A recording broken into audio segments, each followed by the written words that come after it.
Hi everybody, welcome to South Olympic Branch Update number 65. I'm in Sumner, Washington. I was heading off to the train show this morning and I saw a UP train heading south, and I thought, I've never got a UP train at Sumner, so I pulled off and waited, and they pulled up to the about where the double track starts here and shut off the lights.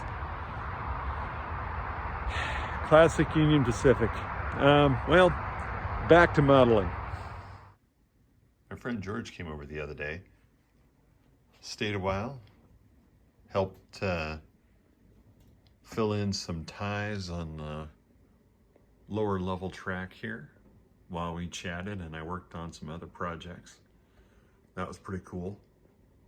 Nice to have guys over. I had been having some indecisionitis about the track layout here at the chemical plant.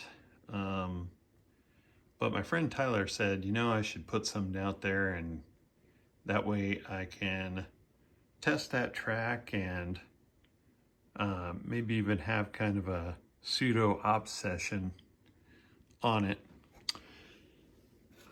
I got this number 4 turnout, and I was thinking I was going to use all number 4s up here. And I cut back. I don't usually like mounting turnouts on foam. But I was looking at the way this was laid out, and I thought, it'd be good if that turnout was back a little ways. So I've been working on cutting a slot in the foam there. The first slot turned out to be too close to the brace that's underneath, so I had to move it. And I'm thinking that instead of a number 4, that I might build a Y turnout for that one and try that out. And then I've got 3 tank cars sitting over here to kind of get a feel for my track capacity.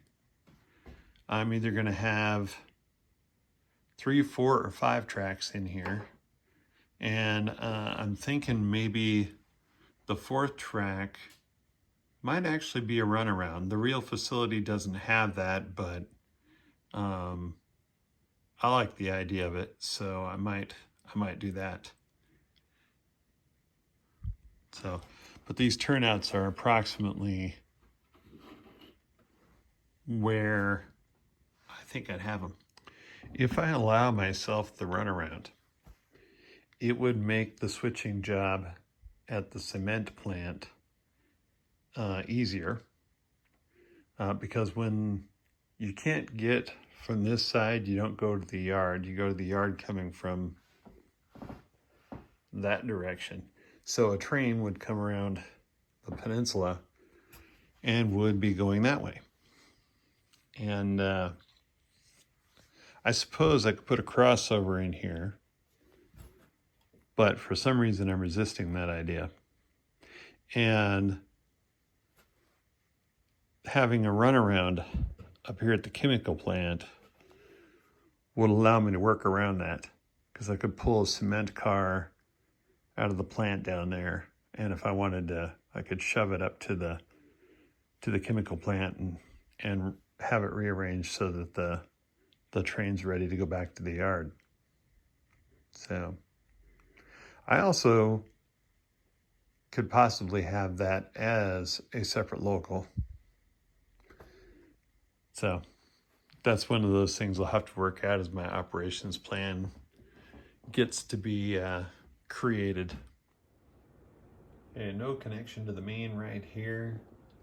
Just trying to get an idea where I want to put things. And I have drilled some holes, and I've dropped some feeders just to hold turnouts in place. And I'm going to stick some pieces of track off the end of that outside turnout, one closer to me anyway, and slap it on down that way and see what happens with the layout. All right, so let's set these tank cars aside. Back here, I got a couple of pieces of Pico Code 83 track for for those who didn't already know what code I'm using and all that. Let's see. Just line it up. Okay. That Pico rail joiner out of the way.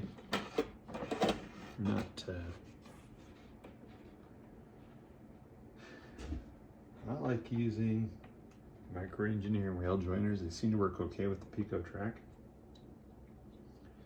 And they're smaller. They're not as long as the Pico joiners, so they look a little more prototypical.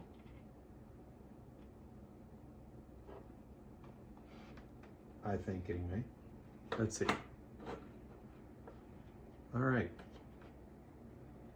You know, if I was super concerned about that kind of thing, I'd probably have like code 70 rail in this industrial area, but there's only so far I'm willing to go.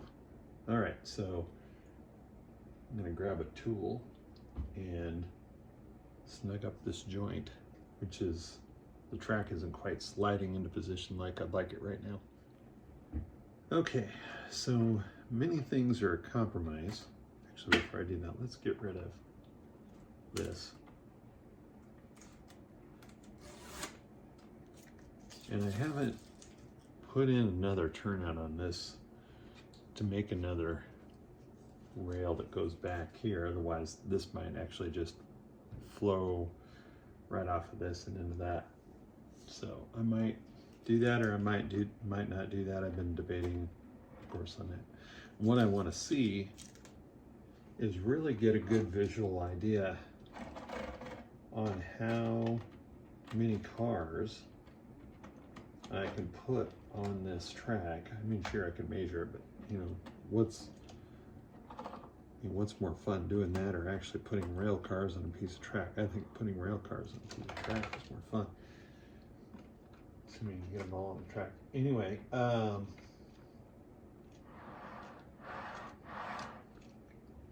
right, so it could easily fit 3 on this track, and I could cut this back and put a turnout down here where you guys can't quite see yet. Put that back. Maybe adjust the camera a little bit so you guys are looking more at the, of course I'm hitting other stuff as I do this. Okay, so what did I do with that other turnout? Oh, there it is. So we put, let's say we put the turnout here, right? I've still got plenty of room for 3 tank cars there. My local pulls in, goes ahead of the switch. I'll have a little bit of track that extends beyond that if I do it this way. And then that gives me a little runaround. That's a chemical plant, which, as I said before, the prototype doesn't have, but I don't have enough room for the prototype anyway, so, and that's a lot. It would take me forever to build all those buildings. It'd be fun, but it would take me forever to do that. Anyway, so assuming we do that, now I can park these cars here, pull the switcher out, and leave that there, and then I might be able to just join, you could put a turnout here, maybe just join the track right in, kind of a little crossover there. What do you think? I think that would work. And that way I wouldn't have to put another turnout here. Yeah, I could do that. And then that would allow me the runaround that I'd like to have there. Don't really need it probably, but it would be helpful. All right. Looks pretty good.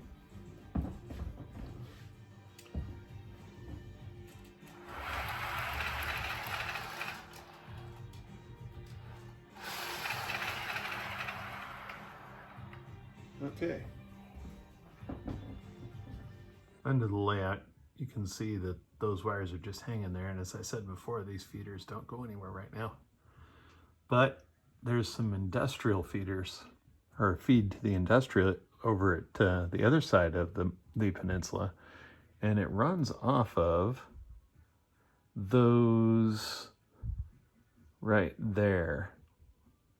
So what I'm going to do, I think, is off of that, which this looks like a mess, but anyway, when you get over here, you'll see that industrial tag. Okay, I think I'm going to split it there, and I'm going to feed the chemical plant from that. The sets up industrial park, and the chemical plant would then run off the same power zone. And then if I need to go further than that, I can work on that more later. Okay, I'm going to cut that wire there, and I'm going to stick a SPL 42 on the end of that. Unga bunga. All right. Strip these real quick.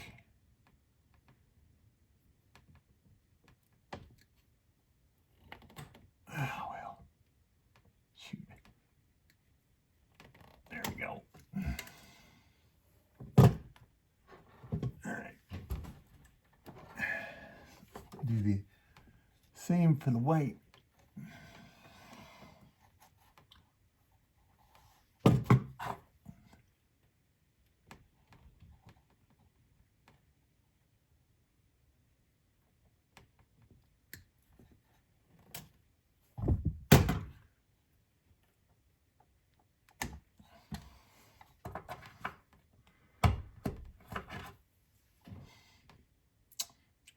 So we're going to go red and white. It's kind of the standard that I have come up with for this kind of thing. Not a big deal though, because I can actually see both sides of the wire, so it's not like it's not like I'm not going to be able to tell. Then,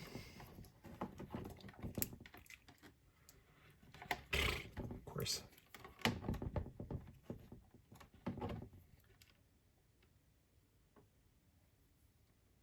sometimes, folks, the struggle is real.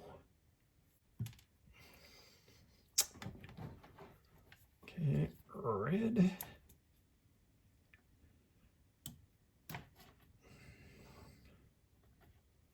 All right, one down, one to go. And one not to go over.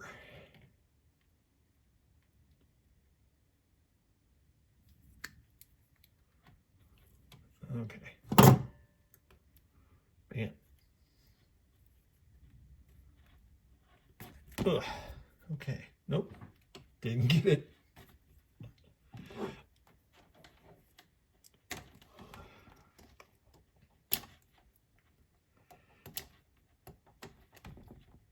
Sorry about the breathing hard. This is not that kind of video. So I drilled a couple of holes in that in those cross members, then strung the wires through there, and now I've got them hanging out here so I can connect them up there. Not pretty and too long, but I'll trim them back after I test it. I've got this length of wire was already sitting around unused, so I figured it wouldn't hurt.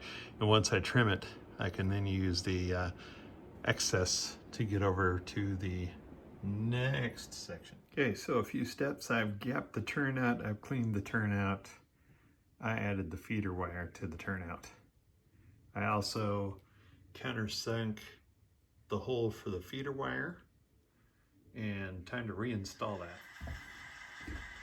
See if I can get a little video going before the battery on my phone dies tonight.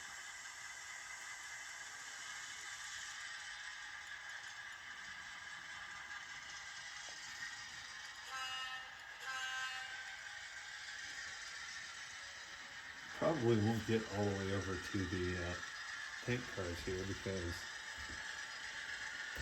I don't have feeders that go that far.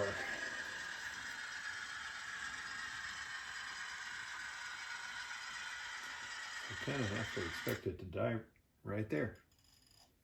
So let's zero that out. I'm going to hit the direction, and then I'll help it out a little bit. Man. And then shouldn't be a short there.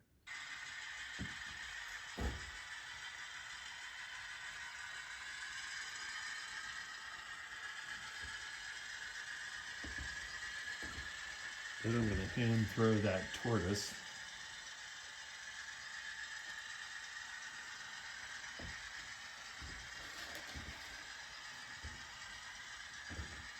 After I see if this little SW1200 can push these cars up the hill.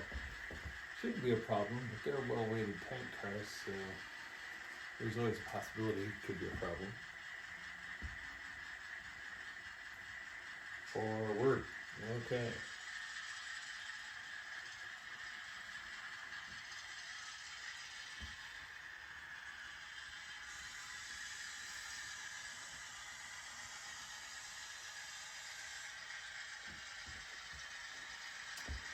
So probably the next steps upcoming would be to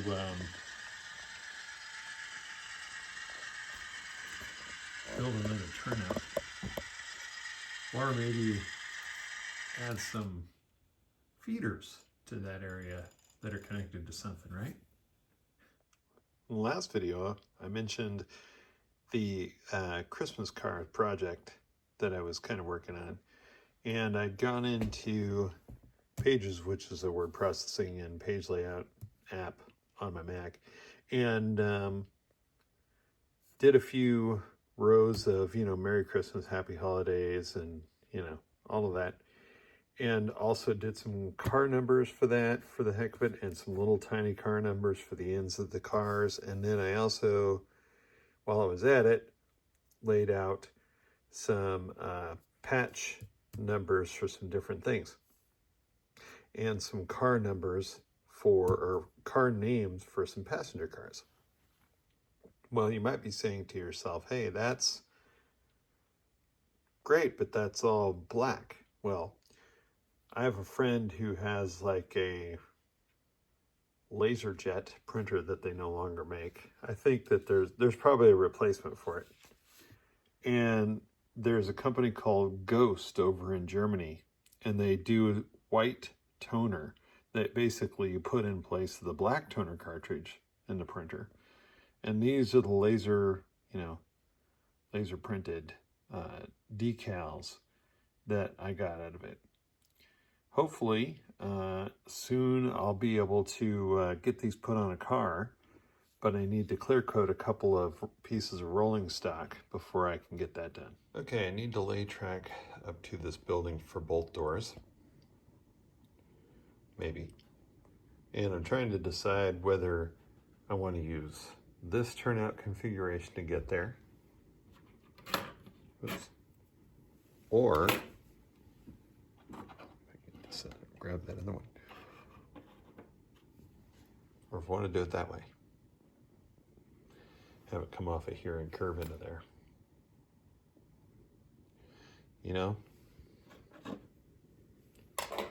I think I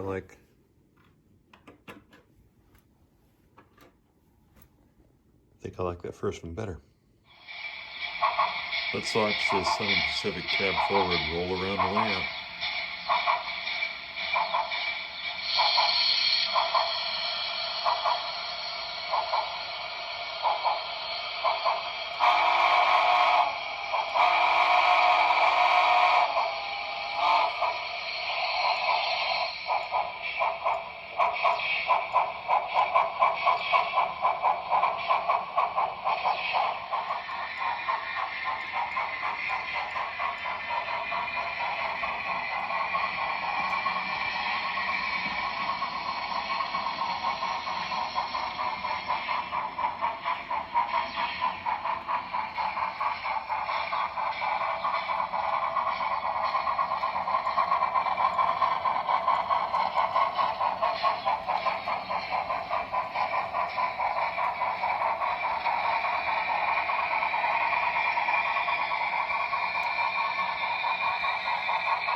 Well, folks, thank you for joining me for episode 65 of my South Olympic Branch Update series. I hope you enjoyed this.